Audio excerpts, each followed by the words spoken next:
السلام عليكم شباب. كنتمنى كلشي يكون بخير. في هذا الدرس غادي نهضروا على واحد من اهم المفاهيم اللي كيتحكموا في الحركه ديال البرايس، واللي هي الانترنال ليكويديتي اللي هي السيوله الداخليه، والاكسترنال ليكويديتي اللي هي السيوله الخارجيه. وفي هذا الفيديو غادي نعرفوا كيفاش هاد الجوج كيخدموا مع بعضياتهم، باش في الاخر غادي تفهم كيفاش السمارت ماني كيستهدفوا البلايص اللي صحاح اللي كاينين في الشارت. وهذا الكونسيبت غادي يخليك تشوف الماركت بواحد النظرة اللي مختلفة بزاف، وغادي تولي تفهم الحركة ديال السعر. وواحد النقطة اللي بغيت نشير ليها هو ان البرايس راه فراكتل كيتعاود. داكشي اللي كيوقع عندنا في اللاور تايم فريم هو نيت اللي كيطرا في الهاير تايم فريم، والعكس كذلك. داكشي اللي كيترسم في الهاير تايم فريم هو نيت اللي غادي يترسم في اللاور تايم فريم في دقيقة ولا 5 دقائق. نفس الحاجة كترسم وكتعاود. اوكي، نبداو. اول حاجة عندنا هي الانترنال رانج ليكويديتي، واللي هما الامبالانسز الفير فاليو جاب، والاكسترنال رانج ليكويديتي واللي هما سوينغ هاي وسوينغ لو، او الباي سايد ليكويديتي او السيل سايد ليكويديتي اللي هما القمم والقيعان. السيولة الداخلية هما اللي كيكونوا عندنا فيها الامبالانسز الفير فاليو جاب، والسيولة الخارجية كيكونوا عبارة على الهايز واللوز القمم والقيعان. هذا هو الكونسيبت ديال الانترنال والاكسترنال ليكويديتي. دابا الحاجة اللي بغيتكم تركزوا عليها ولا تفهموها هو ان الماركت كيقلب على جوج ديال الحوايج، يا غادي يعمر الامبالانس يا غادي يمشي لليكويديتي الهايز ولا اللوز. اذا حنا هنا فاش كنشوفوا البرايس خدا لينا واحد الاكسترنال ليكويديتي، هنا حنايا كان اونتيسيبيو باللي الماركت اولا البرايس غادي يدخل الانترنال ليكويديتي باش يعمر الامبالانس اللي مازال ما تريدا فيها. وفاش كيوصل البرايس عاوتاني الانترنال ليكويديتي لديك الفير فاليو جاب، من موراها كان اونتيسيبيو باللي البرايس راه غادي يمشي للاكسترنال ليكويديتي اللي هي الهايز ولا اللوز. وهذا واحد السيستم اللي كيتحرك به الماركت وما كيكونش عشوائي، كيمشي من الانترنال ليكويديتي للاكسترنال ليكويديتي، ولا من الاكسترنال ليكويديتي كنمشيو للانترنال ليكويديتي. كاين في بعض الحالات اللي الماركت ما كيبيش يعمر الامبالانس حيت كيكون مبروغرامي باش يسيكي ليكويديتي، داكشي علاش كيديسريسبكتيها. وهذا هو الكونسيبت اللي كنعتمد عليه باش ناخد الصفقات ديالي. غير هو الا كنتي باغي تخدم به فراه غيخصك تقلب على البيزنس واش البرايس غادي يمشي للانترنال ليكويديتي ولا غادي يخرج للاكسترنال. غادي تبدا من الهاير تايم فريم، من الماونتلي الويكلي ولا الديلي، وبهكذا غادي تكون عندك حتى البايس ديال الشهر ولا ديال السيمانه، حيت عرفتي البيزنس اللي داخل فيها البرايس هاد الشهر ولا هاد السيمانه، واش داخل الاكسترنال بيزنس ولا الانترنال بيزنس. باش حنا فاش غادي ندخلو اللاور تايم فريم باش نقلبو على الانتري، حنا غادي نتبعو الكونتكست الكبير اولا البيزنس اللي لقينا في الهاير تايم فريم.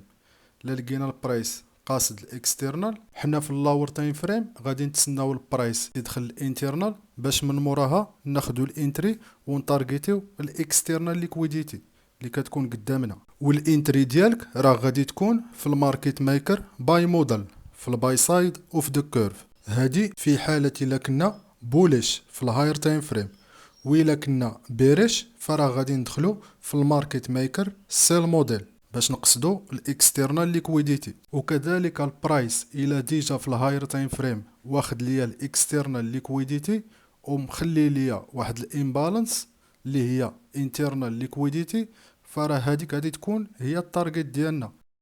فاش غادي نهبطو اللاور تايم فريم غادي نتسناو البرايس يعطينا شي اشاره ديال الهبوط، وديك الساعه غادي ناخدو الصفقه ديالنا وغادي نتارجيتيو ديك الانترنال ليكويديتي. غادي تكون هي الدول ديالنا، والانتري ديالنا غادي تكون في السيل سايد اوف ذا كيرف في الماركت ميكر سيل موديل. وهادي في حاله الا كنا بيريش.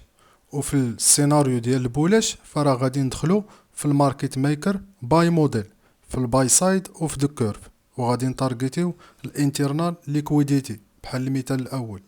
حيت فاش كنمشيو مع الكونتكست الكبير، الموف اللي كندخلو فيها كتكون عبارة عن لو ريزيستنس ليكويديتي ران، كتكون ديك الموف سريعة. داكشي علاش كيخصنا ديما نمشيو مع الكونتكست الكبير. والحاجة اللي خصكم تعقلوا عليها اللي قلنا في الاول ديال الفيديو، بان البرايس كيدير جوج ديال الحوايج، يا غادي يمشي الانترنال ليكويديتي الامبالانس وياخد ليكويديتي اللي كاينه فيهم، ولا كيمشي الاكسترنال ليكويديتي اللي هي الهايز ولا اللوز.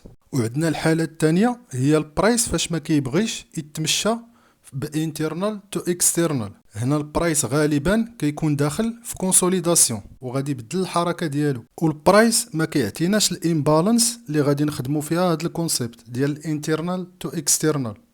والحركه اللي غادي يمشي بها البرايس هي الاي ام دي او الاميد، accumulation manipulation expansion distribution. وفي هذيك الاكسبانشن اللي غتوقع لينا هي اللي غالبا غادي توفر فيها واحد الامبالانس اللي غادي نخدمو فيها عاوتاني الكونسيبت ديال انترنال تو اكسترنال. داكشي علاش خص تكون فاهم وترد البال مع البرايس كيفاش كيتحرك. الا ما تحركش بانترنال تو اكسترنال فراه غالبا كيكون داخل في كونسوليداسيون، والبرايس غادي يكمل بالاي ام دي accumulation manipulation expansion distribution. اذا كخلاصه فراه انت الا مشيتي للهاير تايم فريم مثلا 4 السوايع ولا الديلي الويكلي ولا المونتلي ولقيتي البرايس اوفري لك واحد الامبالانس، فراه هنا غادي تخدم بالكونسيبت ديال الانترنال تو اكسترنال. وإلا جيتي للشارت ولقيتي بان عندك كونسوليداسيون فراه غادي تخدم بالكونسيبت ديال الاميد، وغادي تولي تسنى حتى دوز الاكوميلاسيون وتسالي المانيبيلاسيون باش من موراها انت تاخد الاكسبانشن. وتقدر عاوتاني كل موديل ديالك مبازي على حاجه وحده، يا على الاميد الاي ام دي ولا غادي يكون بازي على الكونسيبت ديال الانترنال والاكسترنال. اذا كيف ما قلنا اول حاجه انت اللي خصك تبدا بها هو الهاير تايم فريم باش تشوف البيزنس اللي كاينه عندك تما، واش البرايس قاصد الاكسترنال ولا قاصد الانترنال ليكويديتي. في هذا المثال رقم واحد كما كتشوفوا البرايس ديجا خدا ليا واحد الاكسترنال ليكويديتي وخلى ليا واحد الامبالانس اللي مازال ما تريدا فيها البرايس. اذا هنا من مورا ما خدينا الاكسترنال، البيزنس اللي غادي تكون عندنا من موراها هي البرايس خصو يرجع للانترنال ليكويديتي، من موراها البيزنس اللي عند البرايس خصو يديرها هي يقصد الاكسترنال ليكويديتي اللي مازال ما خداش البرايس.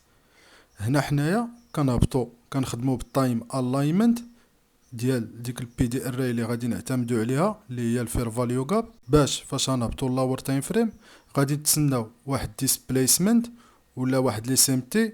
المهم غادي تسنى الكونفيرماسيون ديالك، حيت في اللاور تايم فريم غادي تفورما لينا واحد الماركت ميكر باي موديل، وحنا الانتري ديالنا غادي تكون في الباي سايد اوف ذا كيرف باش نتارجيتيو الاكسترنال ليكويديتي اللي مازال ما خدا البرايس. وهنا البيزنس اللي كانت عندنا من الانترنال تو اكسترنال. دابا ندوزو للمثال الثاني.